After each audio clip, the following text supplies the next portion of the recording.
अस्सलाम वालेकुम। Sindh electronic centralise college admission policy यानी SECCAP 2023 का ऑनलाइन फॉर्म वेबसाइट पर अपलोड हो चुका है। आप SECCAP की वेबसाइट पर जाकर किसी भी दिन किसी भी वक्त ये फॉर्म फिल कर सकते हैं। ये फॉर्म GEC यानी कि ओ लेवल के स्टूडेंट्स के अलावा बाकी तमाम बोर्ड के स्टूडेंट फिल कर सकते हैं। ओ लेवल के लिए फॉर्म चंद ही दिन में अपलोड होने वाला है क्योंकि उनका फॉर्म थोड़ा सा डिफरेंट होता है। सबसे पहले हम आपको ये बताएंगे कि CCAP के तहत सिंध भर के कॉलेजों में फर्स्ट ईयर में एडमिशन के लिए एलिजिबिलिटी क्राइटेरिया क्या है। वो तमाम स्टूडेंट्स जिन्होंने मैट्रिक अभी फ्रेशली 2023 में किया है वो तो CCAP के फॉर्म भरने के लिए एलिजिबल हैं ही, मगर वो स्टूडेंट भी जिन्होंने मैट्रिक के अलावा 2020 में, 2021 में, 2022 में इम्तिहान दिया था वो भी फर्स्ट ईयर में एडमिशन लेने के लिए ये फॉर्म फिल कर सकते हैं।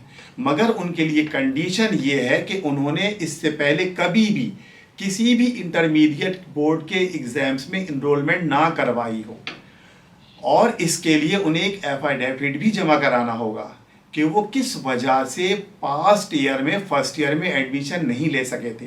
मसलन फेल हो गए थे, बीमार हो गए थे, सप्लीमेंट्री में क्लियर किया था, मुल्क से बाहर थे, डिप्लोमा में एडमिशन ले लिया था या कोई और वजह थी।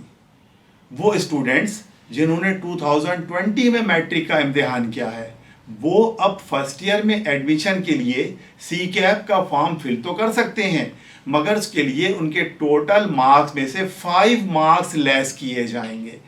मगर वो स्टूडेंट्स जिन्होंने 2021 में या 22 में या 23 में मैट्रिक पास किया है उनके लिए कोई मार्क्स डिडक्ट नहीं होंगे। वो स्टूडेंट्स जिन्होंने मैट्रिक प्राइवेट किया है वो फर्स्ट ईयर में CCAP के तहत गवर्नमेंट के कॉलेजों में एडमिशन लेने के लिए एलिजिबल नहीं है। वो स्टूडेंट जिन्होंने सिंध के अलावा किसी भी और प्रोविंस से मैट्रिक किया है उनको मखसूस कोटे पर एडमिशन मिलेगा, यानी उनकी लिमिटेड सीट्स होंगी। इसका मतलब उनका एडमिशन में काफ़ी उन्हें टफ कंपटीशन लेना पड़ेगा। वो स्टूडेंट्स जिन्होंने GCE ओ लेवल किया है उनके लिए कंडीशन ये है कि अगर वो साइंस के स्टूडेंट्स हैं तो उनके पास ओ लेवल में फिज़िक्स, केमिस्ट्री, मैथ्स, बायोलॉजी या कंप्यूटर साइंस, इसके अलावा इस्लामियात, पाकिस्तानी स्टडी, उर्दू और इंग्लिश के सब्जेक्ट्स लाजमी होने चाहिए। वो स्टूडेंट्स जिन्होंने 9th में A या A1 ग्रेड लिया हुआ है उनके लिए कॉलेज का सिलेक्शन ओपन चॉइस होगी, यानी वो अपनी पसंद के 5 कॉलेज सेलेक्ट कर सकते हैं। मगर वो स्टूडेंट्स जिनका 9th क्लास में B ग्रेड, C ग्रेड या D ग्रेड है वो सिर्फ अपने ही डिस्ट्रिक्ट के कॉलेज में एडमिशन लेने के लिए सिलेक्शन कर सकेंगे। और कॉलेज की सिलेक्शन करते वक्त इस बात का ज़रूर ख्याल रखिएगा कि जितनी आपकी परसेंटेज है उसी लिहाज से आप 5 कॉलेज सेलेक्ट कीजिएगा।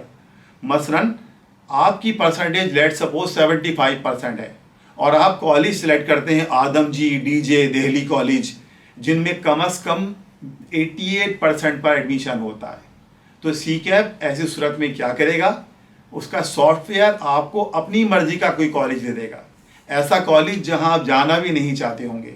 लिहाजा फॉर्म भरते वक्त ज़रा ख्याल रखिएगा कि आपकी परसेंटेज कितनी है, उस लिहाज से कॉलेज का सिलेक्शन कीजिएगा। आइए अब बात करते हैं ऑनलाइन फॉर्म फिल करने की। ऑनलाइन फॉर्म फिल करने से पहले आपके पास कुछ डॉक्यूमेंट्स होने चाहिए, कुछ इंपॉर्टेंट इंफॉर्मेशन आपके पास नोट की हुई होनी चाहिए ताकि फॉर्म लिखते वक्त आपको कोई इंटरप्शन ना करना पड़े। फॉर एग्जांपल आपके पास 9th का रोल नंबर, 10th का रोल नंबर होना चाहिए। इसके लिए आप 9th का मार्कशीट या 10th का एडमिट कार्ड आपके पास मौजूद हो। आपका CNIC नंबर चाहिए होगा या बे फॉर्म। अगर आपने बे फॉर्म नहीं बनवाया है तो पहले नादरा जाकर पहले बे फॉर्म बनवाइए, क्योंकि इसके बगैर फॉर्म आपका आगे प्रोसीड नहीं होगा। आपके वालिद और वालदा का CNIC नंबर चाहिए होगा, इसलिए बेहतर होगा कि आपके पास टेबल पर वालिद और वालदा का CNIC कार्ड रखा हुआ हो ताकि आप उसको फिल करने में प्रॉब्लम ना हो। आपके वालिद का मोबाइल नंबर, आपकी वालदा का मोबाइल नंबर और आपका मोबाइल नंबर चाहिए होगा। लिहाजा ये एक सफ़े पर पहले से ही लिखे हुए हों, ताकि जब आप फॉर्म फिल कर रहे हों तो ये मोबाइल नंबर आप आसानी से फिल कर सकते हो। आप किस डिस्ट्रिक्ट में रहते हैं ये आपको पता होना चाहिए, क्योंकि फॉर्म में एक ऑप्शन आएगा कि आप कौन से डिस्ट्रिक्ट से बिलोंग करते हैं, तो ये आपको पता होना चाहिए। एक और इम्पॉर्टेंट बात ये कि 5th क्लास आपने कौन से स्कूल से की है, कौन से ईयर में की है, कौन से डिस्ट्रिक्ट से की है, ये 3 इंफॉर्मेशन 5th क्लास की आपके पास होनी चाहिए। भले से आपके पास 5th क्लास की मार्कशीट ना जमा हो, ज़ाहिर इतनी पुरानी मार्कशीट जमा नहीं हो सकती, तो फिर आपको कम से कम ये पता होना चाहिए कि आपने 5th क्लास कौन से स्कूल से किया था, कौन से ईयर किया था, कौन से डिस्ट्रिक्ट से किया था। बिल्कुल इसी तरह 8th क्लास की भी बात करेंगे कि 8th क्लास आपने कौन से स्कूल से की थी, कौन से ईयर में की थी और कौन से डिस्ट्रिक्ट से की थी। फर्दर इंफॉर्मेशन आपको क्या चाहिए, आपको कॉलेज के एडमिशन किस कॉलेज में लेना है, आपको किस कॉलेज में एडमिशन लेना है, ये आपके पास एक बेहतर इंफॉर्मेशन पहले से ही होनी चाहिए। इसके लिए बेहतर ये है कि आप किसी सीनियर से या एजुकेशन एक्सपर्ट से पहले से ही कॉलेज के नामों का तयन कर लें, ताकि फॉर्म भरते वक्त सिलेक्शन में आसानी हो, कोई कन्फ्यूजन ना हो। वो स्टूडेंट जो ओपन मेरिट पर एडमिशन लेंगे, जो किसी भी कॉलेज में एडमिशन ले सकते हैं, उनके साथ तो फॉर्म्स की एक कॉलेजेस की एक लंबी सी लिस्ट आ रही होगी और इस लिस्ट के अंदर से उनको पर्टिकुलर कॉलेज सेलेक्ट करने में बड़ी मुश्किल हो सकती है। इसलिए बेहतर होगा कि आप पहले से अपने बड़ों से मशवरा करें, एक पेज पर लिख लें कि मैं इन कॉलेजों को सिलेक्ट करूँगा, तो 5 अपनी परसेंटेज के लिहाज से कॉलेज सेलेक्ट कर लीजिएगा, ये आपके हक में बेहतर होगा। आइए अब हम फॉर्म की बात करते हैं। ये फॉर्म बिल्कुल आसान है और ये कुल 5 पेजेस पर कंसिस्ट करता है।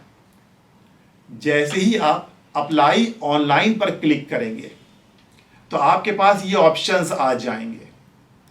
आप नाउ न्यू एप्लीकेशन पर क्लिक कर दीजिएगा, न्यू एप्लीकेशन पर क्लिक कर दीजिएगा तो पहला पेज खुल जाएगा। इस पेज में देखिए यहाँ कई जगहों पर एरोज वाले आइकन्स बने हुए हैं। इसका मतलब ये होगा कि इन्हें क्लिक करके फर्दर ऑप्शन सेलेक्ट करने हैं। जब आप सिलेक्ट पासिंग ईयर प्रेस करेंगे तो 9th और 10th का ऑप्शन आपके सामने आएगा। अगर आपने 2023 में मैट्रिक का इम्तिहान दिया है तो आप 9 का बटन क्लिक करेंगे, और अगर आपने इससे पहले सालों में मैट्रिक किया है तो फिर मैट्रिक का बटन प्रेस करेंगे, और फिर उसके बाद आपको पासिंग ईयर भी लिखना होगा। लेकिन जब आप 9 का क्लिक करेंगे तो पासिंग ईयर 2022 ही आएगा। ज़ाहिर है इसका मतलब अभी आपने 10th का रिजल्ट नहीं आया है। बाकी सारा पेज ये बहुत आसान है, आप इसको आसानी से फिल कर लेंगे। यहाँ एक आइटम नज़र आ रहा होगा आपको वैक्सीनेशन का। दरअसल ये फॉर्म 2020-21 में डिज़ाइन हुआ था। उस वक्त वैक्सीनेशन हर पर्सन के लिए ज़रूरी थी, इसलिए इस आइटम को फॉर्म में ऐड किया गया था। मगर अब तो वैक्सीनेशन की कोई नीड नहीं है। लेकिन क्योंकि ये 2023 का फॉर्म दरअसल उसी पुराने फॉर्म की कॉपी स्टाइल लिया गया है, इसलिए ये आइटम अभी इसमें से डिलीट नहीं किया हुआ और इसमें इंक्लूड है। मैंने सेक्रेटरी सेकैब से पूछा था इस मामले में, उन्होंने कहा था कि नेक्स्ट ईयर में इसको निकाल देंगे। अभी आपको क्या करना चाहिए, इसमें यस लिखना चाहिए।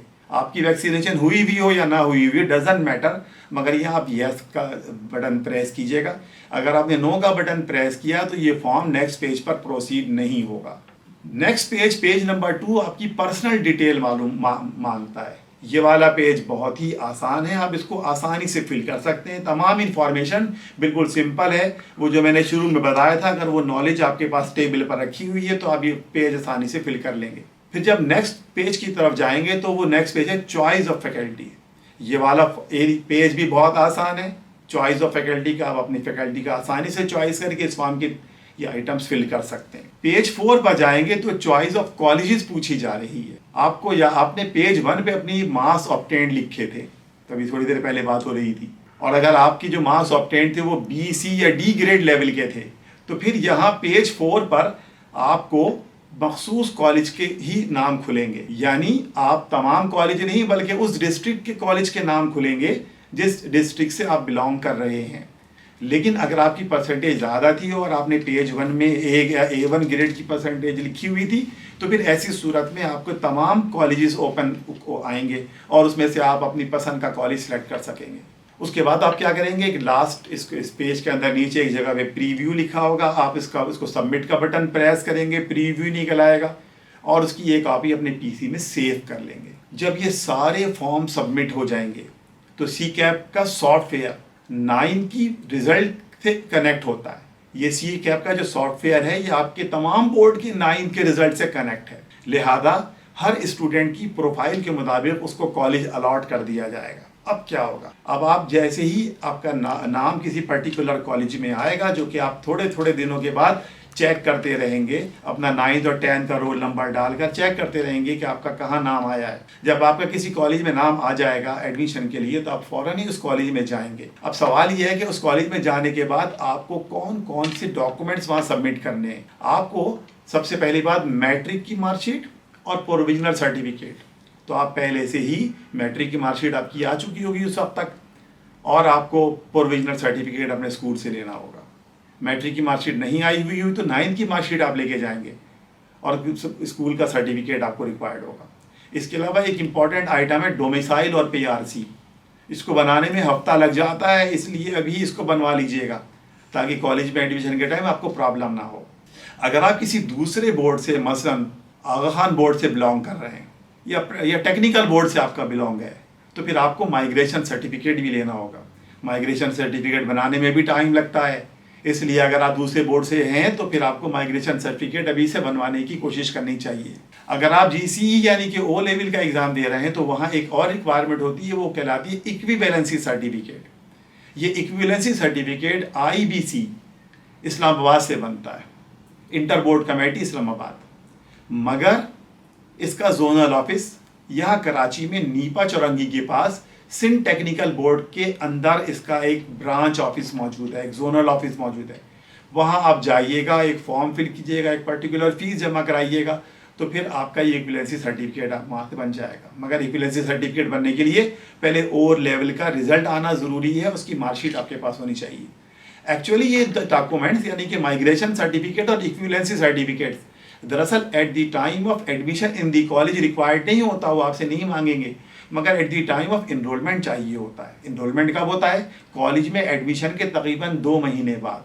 तो आपके पास उस हद तक मैट्रिक का रिजल्ट आ चुका होता है या ओ लेवल का रिजल्ट आ चुका होता है, तो आप ये माइग्रेशन सर्टिफिकेट या इक्विवेलेंसी सर्टिफिकेट उस ज़माने में बना सकते हैं। ओ लेवल GCE के स्टूडेंट्स की मेरिट लिस्ट कुछ इस तरह बनती है कि देखिए, ए स्टार को वो लोग 90 नंबर सपोज करते हैं, ए ग्रेड को 85 नंबर स्कोर करते हैं, बी के 75, सी के 65 और डी के 55 मार्क्स काउंट किए जाते हैं। मसलन फॉर एग्जांपल ओ लेवल में एक स्टूडेंट ने इस्लामियात में ए स्टार लिया है, उर्दू में ए लिया है, पाकिस्तान स्टडी में बी लिया है, तो उसकी मैट्रिक में कुछ इस तरह से ग्रेडिंग में कन्वर्जन होगी।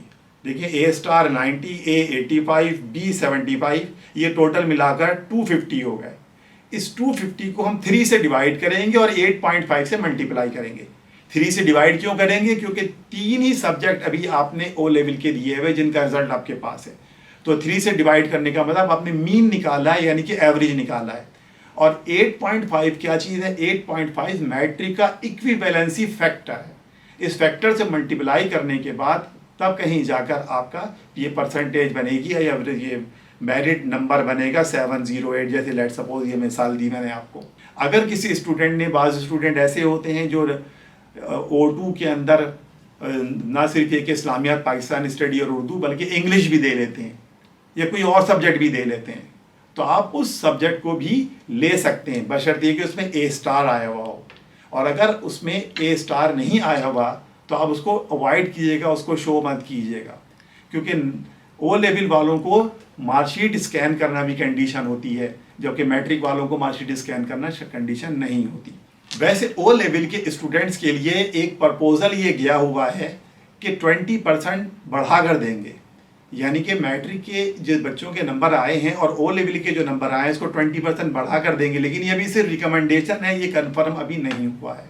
दूसरे बोर्ड की मेरिट मालूम करने का फार्मूला ये है, यानी कि मार्क्स ऑब्टेन्ड, उस बोर्ड में आपने कितने नंबर लिए divided by total marks multiplied by. लेकिन टेक्निकल बोर्ड के अंदर एक प्रॉब्लम है, वहाँ जो थर्ड कंपोनेंट होता है उसके मार्क्स काउंट नहीं किए जाते। तो आप क्या करेंगे, उसको वहाँ 1150 में से नंबर मिलते हैं उसमें से पहली बात तो थर्ड कंपोनेंट के 300 माइनस कर देंगे तो 850 रह जाएगा, और आपके थर्ड कंपोनेंट में जितने नंबर आए वो नंबर माइनस कर देंगे। तो इस तरह जो नंबर बनेंगे वो आपके मेरिट में शामिल होंगे। आई होप कि ये तमाम इन्फॉर्मेशन आपको फर्स्ट ईयर में एडमिशन लेने में काफ़ी हेल्पफुल होंगी, फॉर्म फिल करने में हेल्पफुल होंगी, और हमारी जो गाइडलाइंस हैं इनको पूरा फॉलो कीजिएगा। Thanks for watching.